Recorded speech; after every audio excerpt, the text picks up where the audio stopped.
Magkakot na 5 kayo, ano, di ba? Sige. Ay, dito pala yung gilid. Pupo, tama lang, ano. Ilan yung, sabi nga sa kopi na raw, sabi ni Kuya Melmot, para ano ay.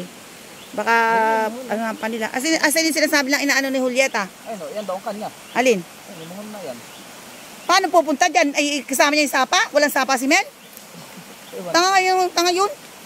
Ay, hindi pwede yun. Wala nga siyang imit nung pinunta nila. Hindi pwede yun. Demandan nyo na diretso. Pwede bagang ando ng ismin niya, dito siya kukuha ng ismin sa kabila. Abnormal sa kanya yung sapa. Pwede yun. Maski pa... Ibig sabihin ka namin, sa iyo rin yung mga nib na yan. Hindi tanim yan nila, noon nila, ano eh, hanggang nilaalan eh. Kanya daw yan, sakit daw niya yung kawayan.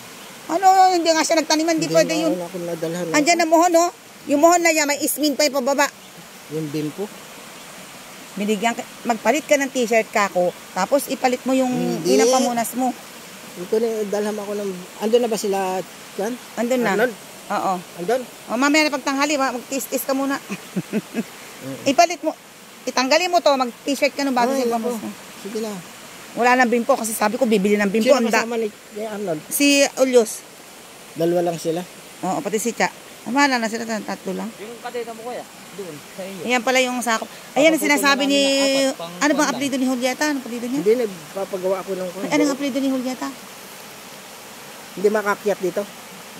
Kasi sana 3. Ay, yung akin na lang para. Puputulin ko na ng 3. Andun yung isa, bali 5 kayo. Para Ano? may pangkamot siya. Tabas na lahat dito. Oh. Yung ganito lang kaiksi, iyayapos ko lang sa nagyo. Doon sa tabi ni Kuya Bilmo, doon tabas na rin ninyo, ano? Pupo. Doon sa tabi ni Kuya Bilmo, doon ang boundary eh. Lahat? Oh, lahat na. Oh. Sige.